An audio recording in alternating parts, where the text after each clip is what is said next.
नमस्कार, एक बार फिर से स्वागत है आपका नीलम बौद्ध ब्लॉग्स में। और साथियों, आज हूँ मैं जम्मू कश्मीर। जी हाँ, आज क्या, मैं पिछले कई दिन से जम्मू कश्मीर में हूँ। और जब मैं जम्मू आई थी तो मेरी पहली एंट्री ये गेट है। और ये बहुत बड़ा सा मकान, और जो इस मकान के मालिक हैं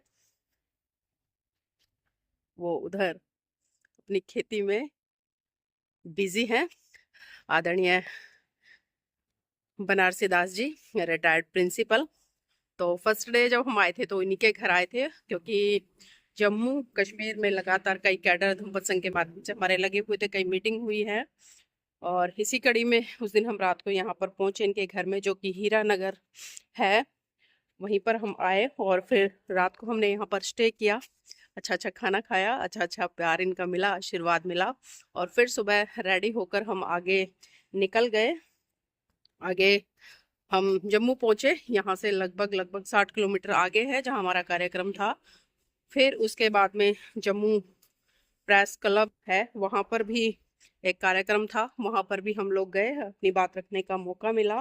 फिर उसके बाद में आदरणीय सुनीता जी हैं, जो कि आदरणीय डॉक्टर साहब की मिसेज हैं, वो भी रिटायर्ड हैं। तो वहाँ पर भी कैडर रखा रात को।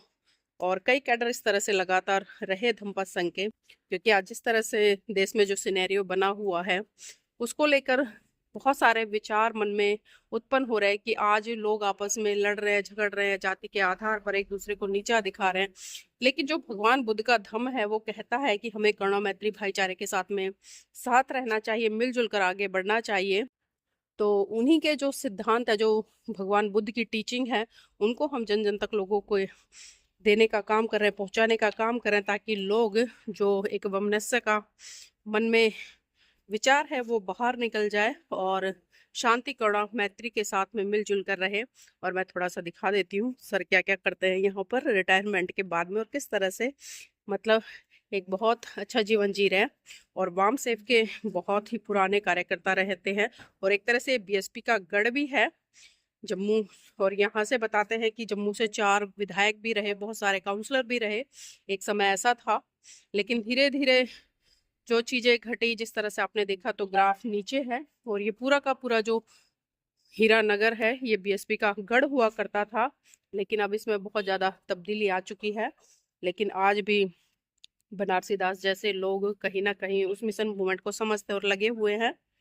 तो मैं थोड़ा सा एक बार उन्हीं को दिखाती हूँ, बात करूंगी। तो देखिए, पहले तो मैं दिखा दूं इन्होंने अपने घर पे क्या क्या उगाया हुआ है। बहुत सारी चीजें सदाबहार, ये सतूस है, ये भी एक ट्री है। और आज इसी की लीफ के पराठे मिलेंगे हमें नाश्ते में, देखा। चलिए मैं आपसे ही बात कर लेती हूँ आज। अच्छा बताइए पहले तो आप कैसे हैं? हाँ ठीक है, थोड़ा जुकाम है पर चलो ठीक है। थोड़ा सा जुकाम हो गया है, खैर हाँ, मौसम चेंज हो रहा है धीरे धीरे, तो उसका असर तो दिखाई देगा। अच्छा सर, जानना चाहूंगी क्योंकि मैंने आपसे उस दिन भी चर्चा हुई थी जब हम लास्ट डे यहाँ पर आए थे, एंट्री हुई थी हमारी जम्मू में। आपने वार्मशिप के लिए बहुत काम किया है, और आप बता रहे थे कि कभी ये पूरा का पूरा जो आपका इलाका है कभी बीएसपी का गढ़ हुआ करता था, और आज इसमें बहुत सारी उथल पुथल हो गई है। तो कमियां कहाँ रही हैं? कमियां, जब तक कांशी राम जी थे तो वो तो फ्रीक्वेंटली जहाँ चक्कर लगाते थे लोगों के साथ इन टच थे।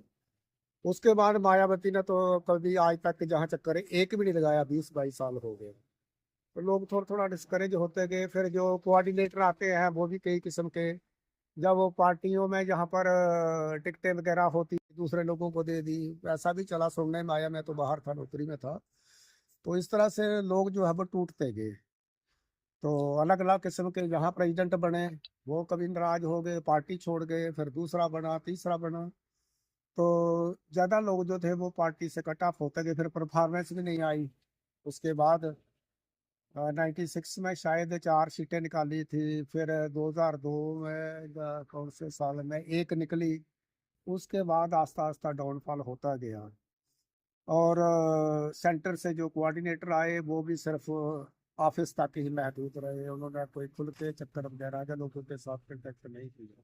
मतलब ग्राउंड पे जो काम होना चाहिए था वो काम नहीं हुआ। उसके साथ साथ जी। बीजेपी का प्रभाव जो है वो बढ़ता गया। पहले कांग्रेस का था, उसके बाद एनसी का।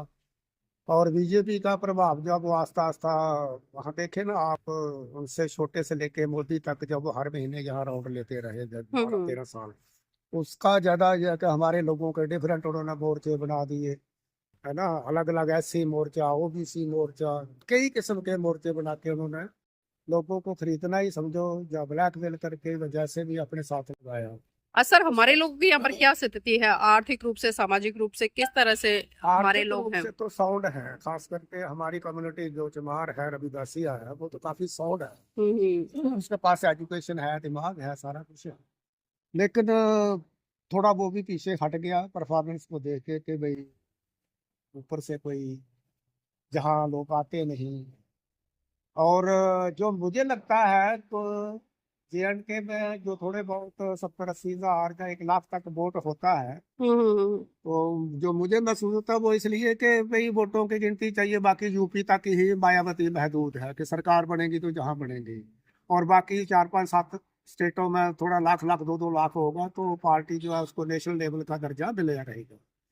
खुल के जो है वो काम नहीं हो रहा, जिसकी वजह से पार्टी भी गई और वामसप में भी टूट पड़ गई। वो वामन मिश्राम का अलग विंग है, वो ज्यादा सतर्क हो गया, उसने जहाँ आदमी भी खड़े कर दिए। अब वो जो है वो चंद्रशेखर का भी सभी जगह पर फैलाव हो गया, उसने अलग बंदे खड़े कर दिए, तो पार्टी कहाँ बचेगी। मतलब ये लग रहा है कि समाज में कहीं ना कहीं गुटबाजी हो रही है, समाज बट बहुत रहा है। और तो हमारा ये 4 डिस्ट्रिक्ट हैं, कठुआ, सांबा, जम्मू, उधमपुर तक ज्यादा जो पॉपुलेशन है, जहाँ तो 27-35 डिस्ट्रिक्ट वाइज जो है, जम्मू में तो 40% होगी, लेकिन जम्मू का जो लोकल आदमी है वो उसमें इन्वॉल्व नहीं है, उनके अपने इंटरेस्ट है शहर तक, वार्ड तक, तो वो खुल के आगे नहीं आते हैं। हालांकि प्रेसिडेंटशिप जो ज्यादा अहदेदार है वो जम्मू के ही रहे हैं, प्रॉपर के ही। सर कभी जम्मू कश्मीर की अगर हम बात करें, ये महाकनिष्क का एक तरह से पूरा का पूरा राज्य रहा, बुद्धिज्म का काफी प्रचार प्रसार रहा, हम इतिहास में पढ़ते हैं जाकर तो।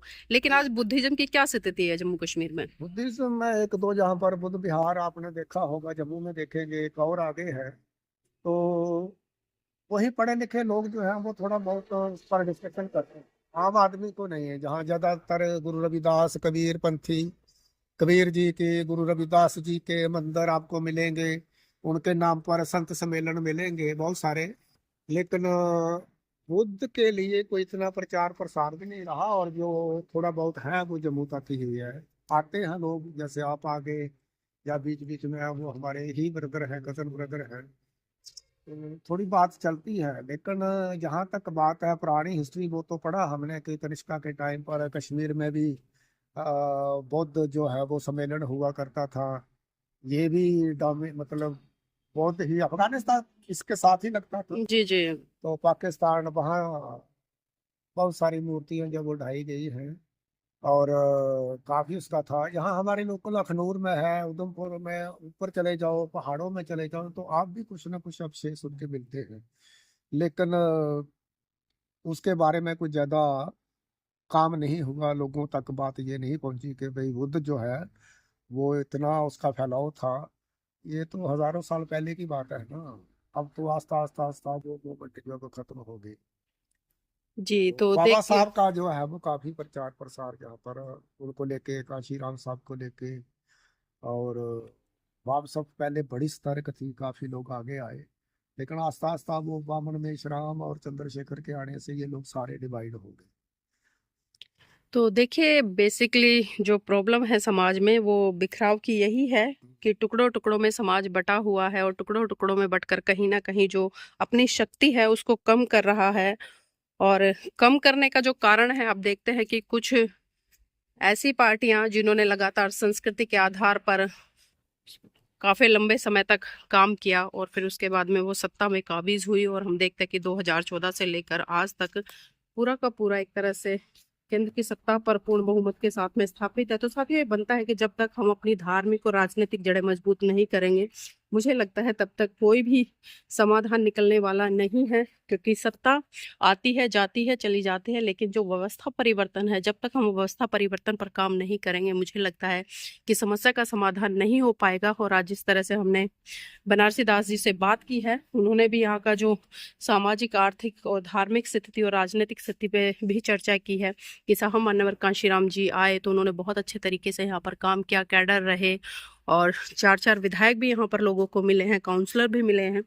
लेकिन अब धीरे धीरे ग्राफ बहुत कम हो गया है, और एक अपेक्षा तमाम लोगों की रहती है कि जो बहन जी हैं, बहन जी कहीं ना कहीं उनके राज्य में आए, लोगों को संबोधित करें, एक संवाद करें। ये हर एक जो बसपा समर्थक है या वाम सेब से जो जुड़े हुए लोग हैं वो चाहते हैं, लेकिन अब क्या है इस बात पर मैं कुछ नहीं कह सकती हूँ।